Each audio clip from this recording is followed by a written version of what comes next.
Welcome to the Digital Knowledge Transfer podcast, and welcome to my guest today, Miriam Simon. So, Miriam is an experienced business strategist and retail expert.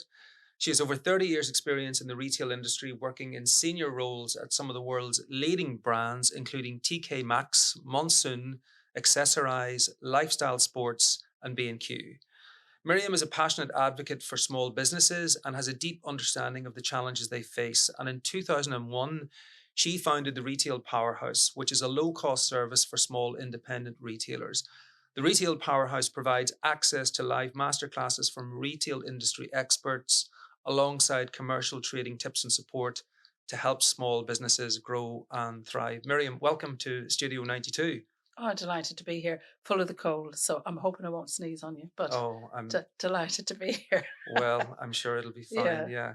So, Miriam, why don't we talk a little bit about you first of all and just yeah, your background? You have a wealth of experience in the hmm retail world. You started working in the retail world really, yeah, very early on in your life, and you've seen a absolutely. lot of changes. So, why don't you just give us a quick potted history Oh of your gosh. career to date in it? Oh gosh. Yes, in retail a very long time, over 35 years.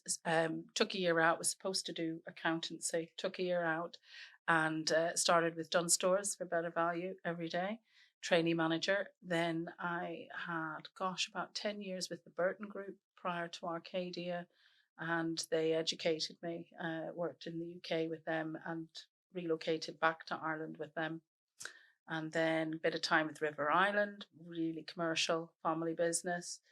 Um, Monsoon, that was my first big job. That was my first. We grew the business tenfold over the space of five Wow. years, and then I was poached by TK Maxx, and again that was about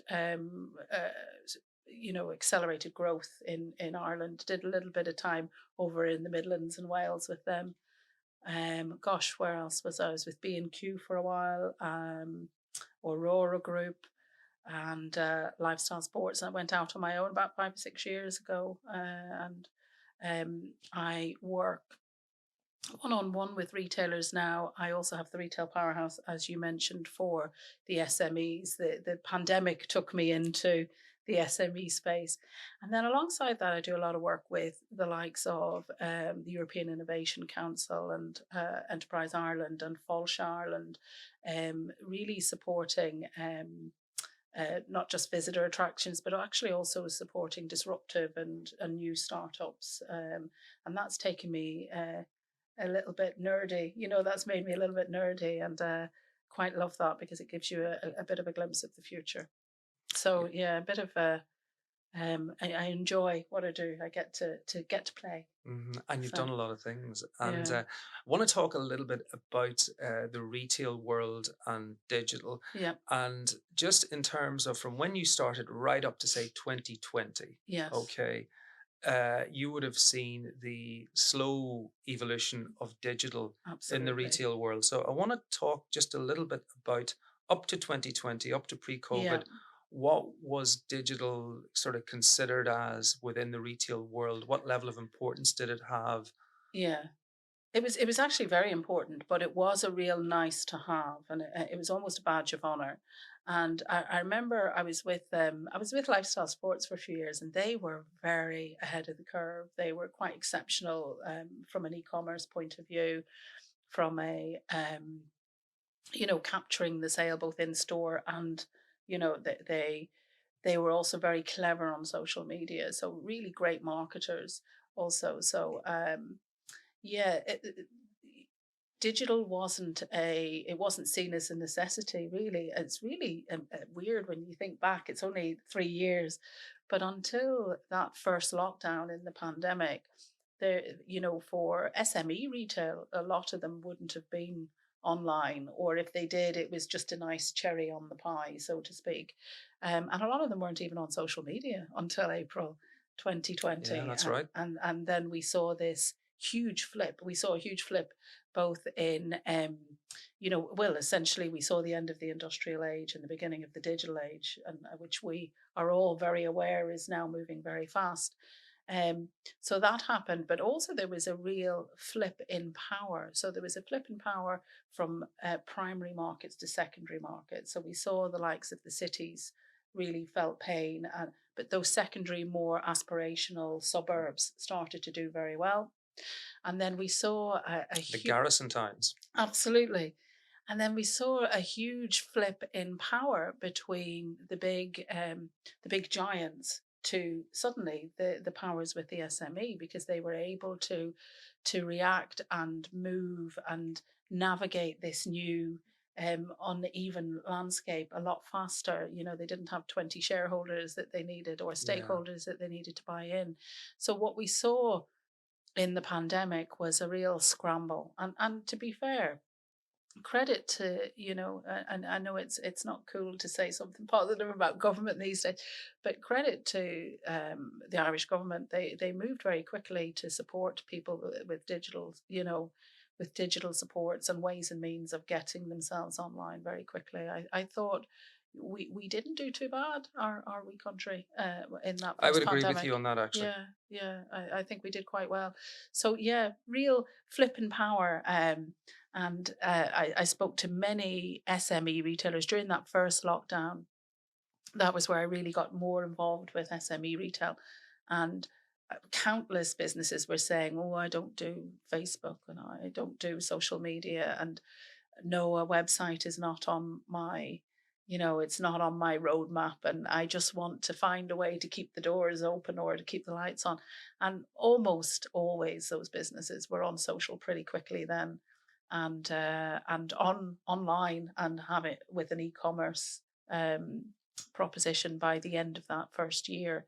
So it was quite remarkable. The old adage, "Necessity is the mother of all invention," is pretty true. Absolutely, Yeah. yeah. And I think one of the interesting things was pre-pandemic in the retail world, you Yeah. had the big players who Yeah. had quite a lot of knowledge in-house, but also using third parties a lot. Absolutely. And that really flipped from the knowledge base, nearly went to the independent small retailers It who, did. instead of using third parties, what they were doing is they were like, well, we have to learn how to do this ourselves. So, like you said, you had Yeah. people who were literally not even on social media, Yeah. actually building and managing their own websites, putting together their own social media content, and essentially transforming their knowledge. Absolutely. There were a lot of people who did very well during the lockdown, and they were the people that were able to think on their feet. And there were lots of businesses that were live streaming on Facebook from their living room, and still able to trade. So it was quite remarkable. There were a lot of, there were a lot of websites built that weren't great. Also, I won't lie, and a lot of retailers might have got themselves online and then gone back and had a second go at doing it in a more sophisticated way. And that's where Shopify, I think the rise of Shopify was, Absolutely, yeah. And this was yeah. something we were always going to talk about in this Absolutely, the rise podcast of is Shopify. Shopify Yeah. over the last Mm. few years has been inordinate, because they're ahead of the curve. They're very future focused. It's very easy to use. For the retailer who is already very multitasked and already has a lot of hats on. They're quite often they're doing multiple roles. Shopify really does deliver. God, this is not an advert for Shopify, by the way, but Shopify The really Digital do. Knowledge Transfer It, podcast sponsored by Shopify. yeah, Yeah. no, it's not. It's not. It's but they made it easy. They made it easy for the retailer, and you pay for the privilege, but they make it very easy to do e-commerce. Yeah, I mean they really do, don't they? They And really and do. and we've seen it ourselves, Yeah, in Big Wheel and the clients that we work with. That absolutely. you've seen retailers that would have ran away literally from Yeah, doing websites to actually managing and developing and enhancing their e-commerce presence really through Shopify, but also all the other apps and plugins that have been developed around Shopify. That is growing and getting bigger and bigger. absolutely. So, for example, the last few years, so we had 2020 was about get on social media, get a website presence. 2021 was the year of virtual reality. It's so long ago now, but everybody was talking about Oculus and virtual reality. Then 2022, everybody was talking about the metaverse. And metaverse, it just means beyond the universe. It's Greek. And then with Facebook rebranded to Meta, which tied in with that. So we were all a bit obsessed with the metaverse. Hmm. And nobody's talking about the metaverse this year because all we're talking about this year is AI. So, Hmm. we're all obsessed with the AI. We all, there's a bit of the end of the world thing going on there. But we won't be talking about AI next year. Next year will be mixed reality. So we saw the first of the mixed reality glasses come out. I think they were April or May this year, and they're pricey and they're still a bit cumbersome, and the battery life isn't good. But there are three or four. This is like the new arms race for the tech companies. So Hmm. we'll see three or four different, much easier to use mixed reality glasses come out next year. And then when that happens, then it's only a matter of time before the whole wearables piece gets bigger and the need for the phones disappears. Yeah. So Mm. so we are in this bit of a curve at the moment, and it's about staying up to date with that from an e-commerce. And the like Shopify are already ready for mixed reality, by the way. They already Hmm. have it. They're already ahead of that curve. So it's interesting to watch. I'm a bit of a voyeur. I'm kind of watching it all happening as a bit of a nerd. Shopline, which is a Hong Kong based business, a more Eastern version of Shopify, are obviously now looking at the Western markets Yeah, because and going Shopify after kind of them. have had an easy run of it, haven't They've they? To had a a certain really extent. Yeah. they really have had the market sewn up, and they're excellent. There's no point in pretending. And again, this is not an advert for Shopify, but they are really pricey. And Shopline will be the newcomer to the market. I think we're going to see Shopline emerge over the next wee while, and they're going to give Shopify a run for their money because they're a lot more competitive price wise. Yeah, and I think with Shopify as well, there was always a challenge with Shopify and B2B businesses, Absolutely. because the price really escalated when you go into Shopify platforms that Yeah, link to stock management. absolutely. So Shopline perhaps, or and others may offer alternatives in Yeah, that respect. it'll be interesting to see how that plays. I mean, the last well, the first year of the pandemic or the first 18 months was very much about um, really getting a robust digital footprint in place. And I think the next couple of years are going to be very much, they're going to feel even faster, and they're going to be very much about softening that and making e-commerce less transactional and more akin to an in-store experience. And that's where I think mixed reality is going to play a really big part. But there's amazing innovation coming through Ireland. There's amazing bolt-ons to help Yeah. retailers Uh-huh. do that. I mean, there's lots of things that retailers are now going out and finding themselves, and Absolutely. I mean, I know there's a Huge, few that you want to talk huge, about. yeah. Yeah. Well, not necessarily that I want to talk about, but there's huge innovation coming out of Ireland here, which is fantastic to see. So you've got the likes of there's lots of AI bolt-ons. Shopbox, I quite like Shopbox because I think it softens the online experience. Uh-huh. They operate almost like a sales Do you want to advisor just quickly online. explain what Shopbox does, So just what for our so listeners? what they Yeah. do is they can take any website and almost give it the Amazon treatment. So it's an AI bolt on, and they will offer not just alternatives for the customer, but more curated that will lead to higher Hmm. conversion. So that's one So it's example. like an online concierge, It is. really. It's Yeah. like a concierge service, and it's plug in and play. Very easy to get.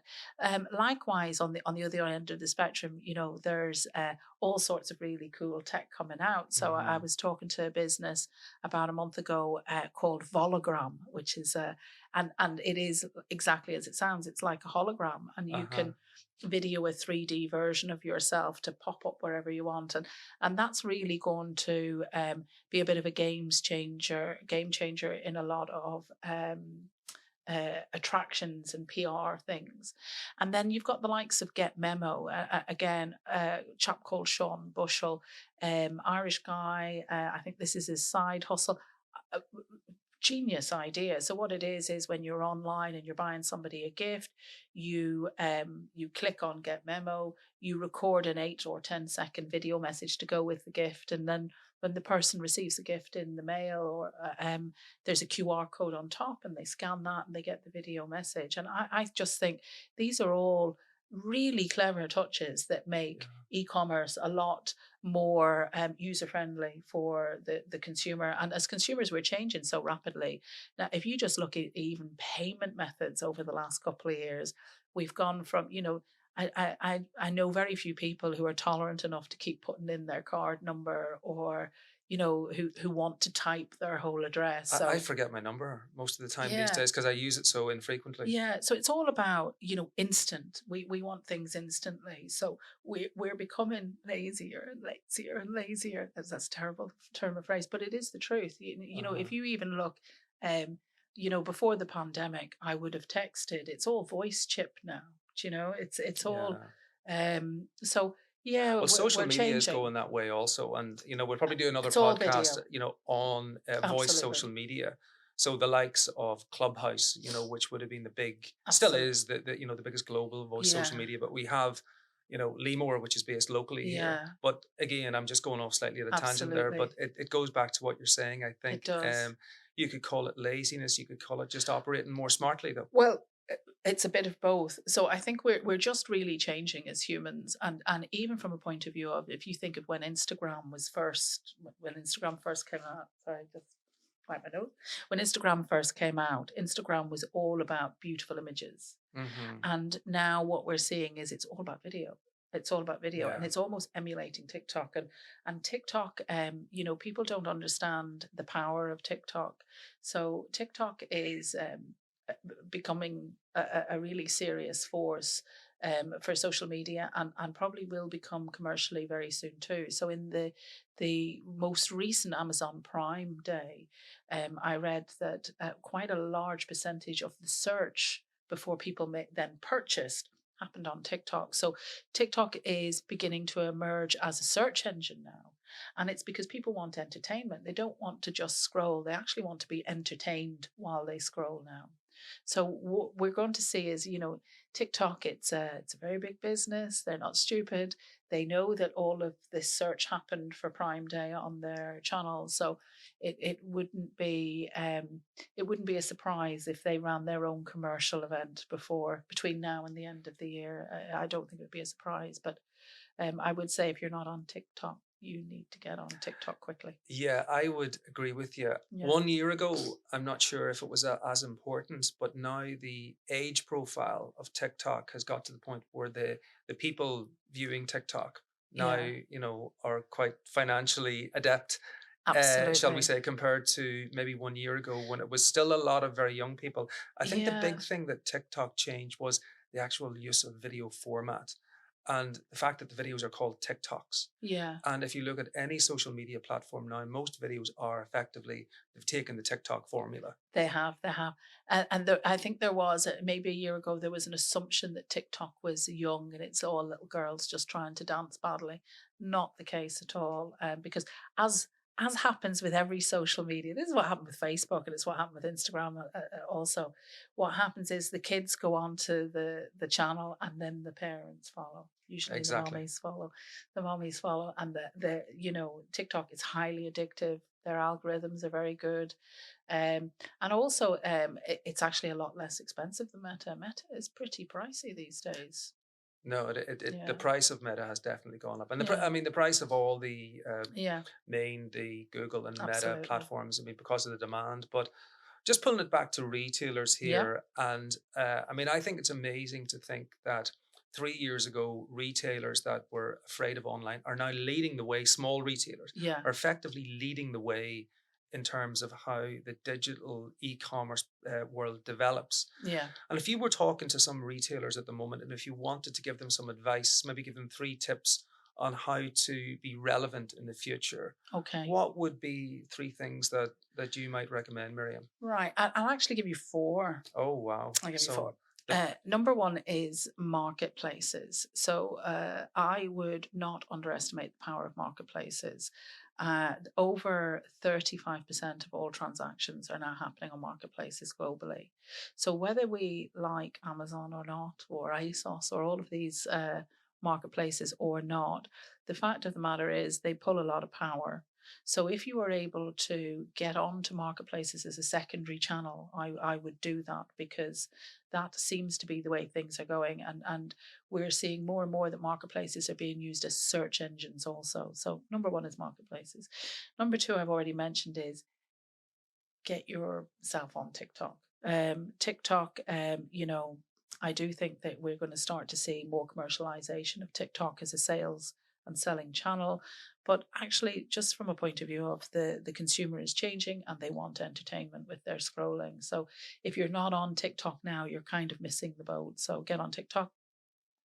I would start preparing for WhatsApp commerce. I think WhatsApp commerce is so user friendly, it's likely to come in the next year or so. And I've heard that there have been some trials in India that have been really highly successful. So I can see that happening sooner rather than later, GDPR dependent. So I would start collecting those WhatsApp numbers and harvesting them so that you're ready to be a first mover. And then I would investigate voice recognition, because this is one that nobody's talking about, but it'll come quickly, and we are not too far off the point where we're going to stop typing and we're going to just start speaking to our devices. And I see it myself. My kids don't type; they just speak to the device. And Yeah. so I think voice recognition for e-commerce is going to be a really big deal. So there's four that I would say. And then of course, oh, I'm giving you a fifth now. I would This is look the at, bonus one. Yeah. yeah, I would look at some of these bolt-ons, because most of them are plug and play, the likes of Get Memo or Uh-huh. Shopbox, or most of them are plug and play, and really inexpensive. And that's why we're seeing SMEs adopting first, and Mhm. actually taking a lead on a lot of this. It's great to Yeah. see. I think with those plug and play bolt-ons you can get, I mean, they're essentially designed these days to automatically plug into a Shopify site or a WordPress site or a Absolutely. WooCommerce booking engine. Yeah. The developers kind of have to do that these days, but that's Yeah. fantastic Yeah. for particularly the small retailer who couldn't necessarily afford to go out and get all this stuff All the bespoke bells and developed. whistles. Yeah, Absolutely. but I think that's a brilliant summary of the type of things that retailers and small retailers in Yeah. particular should look at to future proof or be relevant in the future. And I think as well that it's fantastic to see small retailers lead the way. And it's amazing to think about the change in the Yeah. last 3 years. People who would have ran small high street It's shops are crazy. now digital experts. Yeah. It's People are crazy. looking at them Yeah. going, wow, big brands are saying, look at Yeah. what you're doing. Absolutely. We would like to do that. So, Yeah. well, Miriam, thank you so much for sharing all your knowledge and insight with us today. Oh, great to Really chat. appreciate that and look forward to seeing what happens in the e-commerce retail world of the future. Yeah. So, Miriam Simon, thank you very much. Thanks a lot. Speak soon.